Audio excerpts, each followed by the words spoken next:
What's going on, guys? It's your boy John the Liquidator coming back with another video. So it looked like Don Staley is now connected to this Caitlin Clark Team USA situation. And guys, for this one here, we got to go all the way up to Indy. Let's get it. Let's go.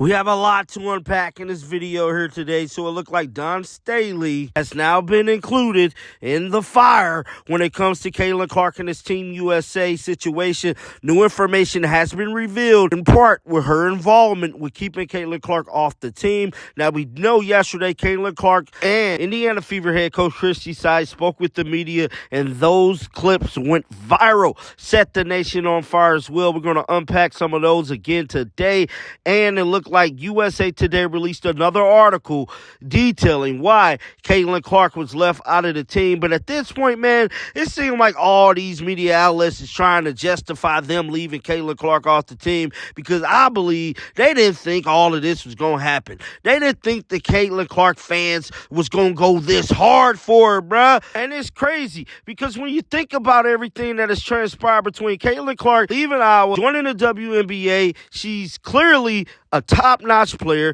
She's the highest scoring women basketball player in all of collegiate sports right now. And y'all left her off the team. There's nothing y'all can do to save face right now. But with all that being said, let's get right into this content. Let's pull up what Caitlin Clark and Christy Sides had to say yesterday when they spoke to reporters. Roll the footage. Like, you were in Cleveland when they were hosting camp, but like obviously you had other things in your mind. I think Final Four is a big deal.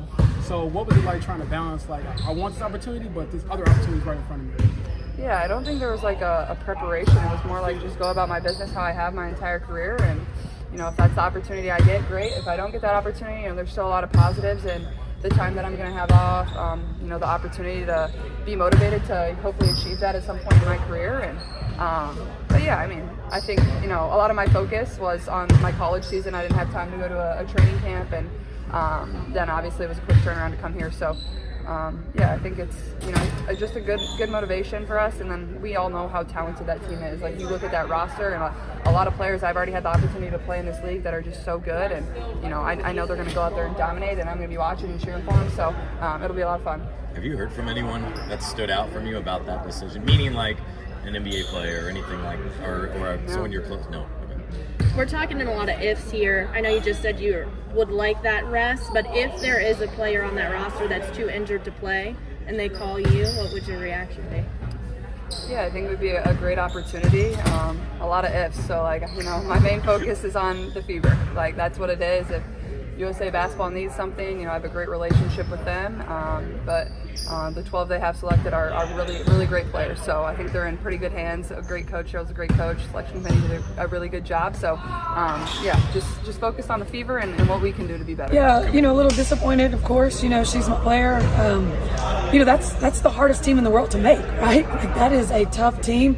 She's young. She's going to have so many opportunities in the future. How did you coach her up through that, or did you talk to her at all through that to make it more of a motivating factor than anything? Yeah, we talked actually on the bus. She got the call on the bus, and she texted me to let me know. And, I just tried to keep her spirits. The thing she said was, "Hey, Coach, they woke a monster," which I thought was awesome. Is there any silver lining? And she'll get a little bit of rest. She'll be able to work on some things in that 3-week break. Yeah, I think that is the silver lining. Like, she is going to get some rest.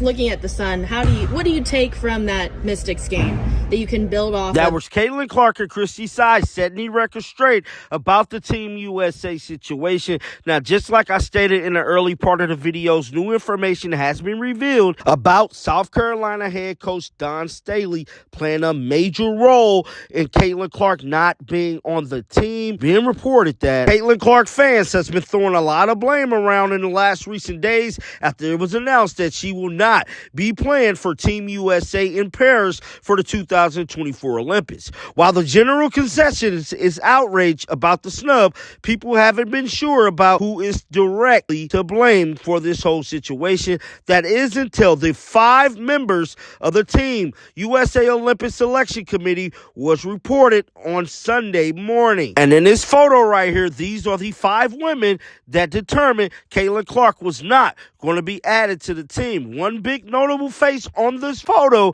is none other than South Carolina national championship winning head coach Dawn Staley. Now, we know Dawn Staley met Caitlin Clark in Iowa in the national championship game. Now, the article goes on to say, University of South Carolina women's basketball coach who just won the 2024 national championship games against Caitlin Clark and the Iowa Hawkeyes is one of the 5 members on the committee. Now, Dawn Staley won that national championship game. She had high praise for Caitlin Clark. I don't believe she directly targeted Caitlin Clark, but as of right now, the Caitlin Clark fans is showing no mercy to Dawn Staley online. They firing her up, and I feel like that might be a little wrong because it wasn't solely just her one vote to determine if she wasn't going to go or not. You still got 4 other people to decide that. But with all that being said, I got some more information to show you guys about Caitlin Clark's statistics in the WNBA compared to other point guards. Let's pull it up right now. Caitlin Clark's current WNBA season stats compared to the other guards selected ahead of her for the USA Olympics basketball team. Stats aren't everything, but she is already ahead of 75% of the other players in the last 3 of those 4 core statistical categories. So as you guys can see here, they was trying to say that Caitlin Clark was a rookie, her stats was this and that, but as you guys can see from this chart here, Caitlin Clark is killing it right now.